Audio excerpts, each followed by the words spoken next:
Hello there, and season's greetings. Welcome to Never Mind the Bullens. My name's Mike Peters. This is your bite-sized Everton podcast and vodcast. And if you've never listened to the vodcast before, and you listen to the podcast only, then it might be worth checking it, because I'm not only carrying a glass of wine in my hand, for it is, that time of year, but also I'm wearing my iconic Everton Santa hat as well. So if you've never watched the vodcast before, it's just basically the podcast but with pictures. So worth checking out just for me wearing that piece of sartorial magnificence, I have to say. With a classic logo on it. Been rooting around for it for weeks, haven't been able to find it. And then, hey presto, very timely, I found it in a drawer this afternoon. Brilliant. As was this evening's result. Before I get to talk about us, then I just want to talk about Arsenal, because I've always been a great fan of Arsenal as a club and the style that they've played, particularly over the last 25 years, obviously under Arsene Wenger's era, and they've just always been a joy to sit down and watch. And it's really, really sad to see Arsenal falling, sort of how far they have fallen. And, last season, it was... they played in a very kind of defensive way when they came to Goodison. We were there. I know that they were between managers. Freddie Ljungberg was in charge. They just got rid of Unai Emery. It was all very much, but they played in much the same way tonight. If you watch that in the first half, the way they set up, there were 9 men behind the ball. I'm thinking, that's not Arsenal's way. That's just not the way they've played. But is that the way they're having to play because of the squad that they've got at the minute, which, let's be fair, compared to Arsenal squads of the past that have you running for the hills with the quality they had from back to front, is just a pale shadow of itself. And I said in previous episodes that this is a game really of the 3 that we've had this week, based on current form of the respective opposition that we've played, Chelsea, Leicester and Arsenal, that we should actually have expected to win.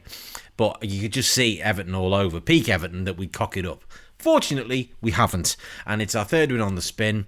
5 scored this week, just the 1 conceded, and that was a penalty, and we'll get to that in a minute. But really sad to see Arsenal sort of where they are really in the doldrums at the minute. But I think they've got to stick with Mikel Arteta and give him a chance to really stamp his authority on the team and change it round, because there's a lot of dead wood there, and we know all about that, don't we, at Goodison? On to us now. I must mention the shape and the discipline and the tactics again. Sounded like a bit of a broken record, really, because I mentioned this in the podcast after the Leicester game, but it was excellent tonight. We really defended well. The shape there, again, was absolutely superb and really prevented Arsenal getting in behind us. Not that they had much threat up front with no Aubameyang and Lacazette on the bench, which is an interesting tactical choice given that Aubameyang wasn't playing, and we really prevented them, and any chance that they had were really half chances or chances that they got from our mistakes, or we're having to go out wide, or there was nothing coming through the middle, and that was testament to the way that we played. Michael Keane yet again, an absolute colossus at the heart of the defence. He is really the bedrock of the team now, there's no question. But Yerry Mina played really well again tonight after his performance against Leicester. Played well, backed that up. Mason Holgate, excellent, and Ben Godfrey, what can I say about that lad? He's just growing exponentially with each game, and that run down the left-hand side in the second half where he flew past Ainsley Maitland-Niles was absolutely fantastic. It really was brilliant, and shows what a player that we've potentially got when he's playing in his preferred position as centre-half. But having said that, he's doing brilliantly at left-back. I mentioned, obviously, with the issue to the injury to Allen in the last podcast, who would fill in that role, and it's as I thought it would be. It was Tom Davies, and I've chastised Tom Davies many times on this podcast for not... and it's born of frustration. It's not because I don't like him or think he's a bad player. It's just that he's not stepped up in the way that we wanted him to step up and really progress his career as the way that a lad who was played now over 100 Premier League games should have done. But tonight, I have to say, he was excellent. I know he gave away a penalty, and I know you're going to go, hang on a minute, and say exactly that. But let's be fair, any of us could have given away that penalty, because he doesn't see Maitland-Niles coming from behind him. He's tried to clear the ball. He's not seen him. He's come up from behind his left shoulder and he's kicked him. That's not a mistake. That's just unfortunate. And in these VAR days that we live, that's a penalty every time. In fact, even if we weren't in VAR days, it'd still be a penalty. So you can't really blame Tom Davies for that. But what was great was that his energy, the way he linked up with Abdoulaye Doucouré, which was excellent again, and the way that he just provided that screen for the back four. And he was his positional discipline was superb tonight. It really was excellent. I've got to mention, though, the tactics in the last 10 minutes or so when, we were trying to sort of ensure that we got the 3 points, which I don't think there's any question that we deserved the 3 points tonight. There's no doubt about that at all. I'm recording this a matter of moments after the game was finished, so I haven't seen any of the post-match interviews, so I don't know whether Mikel Arteta is going to come out and try and say that Arsenal played well, because they didn't. We did play well and we thoroughly deserved the points.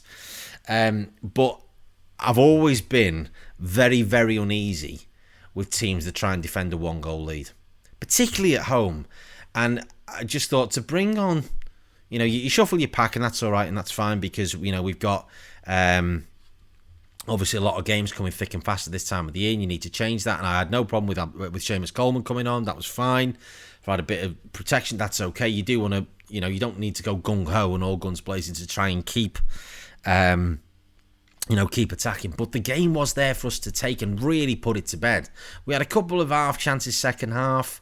Alex Iwobi, who I thought was very, very good tonight. He played really, really well, had the bit between his teeth. Obviously something to prove to his old club. He was excellent. Obviously, his assist for the first goal and putting that really, really good cross him. I thought he was really good tonight. And unfortunate that when that ball broke to him from the corner, that it took a deflection, I think, off Joe Willock and flew out for a corner and went the other side of the post. And on another day that could have spun back and he'd have got a goal. That actually his performances over the last few weeks have definitely merited. He really has picked up his performances.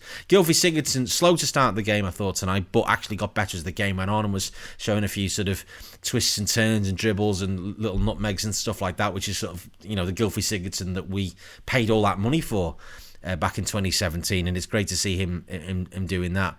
And his delivery, obviously, he was assist for the second goal. Really sort of classic kind of corner routine, particularly with the lack of height that Arsenal have got through their team. And, from set pieces, we were always pretty comfortable because we had that extra height, lots and lots of tall players in the team. But I just don't like trying to defend. And, we've seen it many a time at Goodison, going back however long you want to go back, where we get deeper and deeper and deeper. And there was the chance there that, balls flashing across the goal and, hitting defenders, and it could have gone another way. And I'm just not, when games are there for the taking, let's finish them. Let's kill games off. And therefore not have us all, the 2,000 that were sat in the Gladys Street, including my mate Joe, who's the first person that I know that's managed to get a ticket for any of these games. So hope springs eternal for the West Ham game when the ballot opens on Monday, for me to be able to get back in there. And, but... you don't want to sat there sort of, clenching, thinking, oh God, not again, and just giving away drop. And it would have been 2 drop points as well. That's the big thing. And we didn't need to do that because we could have killed the game off. But that's, something for future games, and hopefully that might be something that we look at and work on ahead of, obviously, with Man City coming on the 28th. And obviously West Ham as well at home on New Year's Day. Not that I would expect to play like that against Sheffield United on Boxing Day, but the way they are at the minute. But there we are, we're up to second.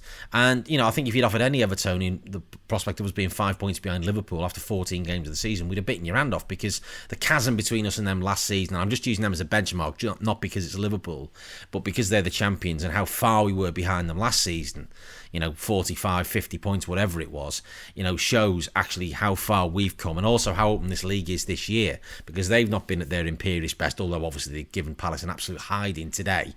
But that shows how far we've come. And suddenly, after me saying a couple, that form was poor, we'd won 1 in 7. We've now won 4 of our last 6. And only lost 1 in that time. So taking 13 points out of 18, a potential 18, is, I think, by anybody's definition, and particularly where we're at, is a really good, benchmark. And you work this. I know it's slightly hypothetical. It is hypothetical to say, right, actually, but at this rate, we could end up with somewhere in the region of 70 points this season, based on the way we've gone in the first 13, 14 matches. And that would be a phenomenal result. Given where we were last season and the sort of the upheaval of the last couple of seasons. So on to Sheffield United on Boxing Day, but before that, of course, the Carabao Cup quarter-final on Wednesday night against Manchester United. I must say to you, if you get a chance, get a copy of the programme from today, because there's a fabulous interview with Carlo Ancelotti reflecting on his first year in charge, and a brilliant interview with Big Nev as well. So if you can get one from Everton 1 or Everton 2, do that. I read that with great enjoyment this morning. Really, really good, really, really entertaining and interesting read. But until Wednesday and the Carabao Cup quarter-final, come on, you Blues.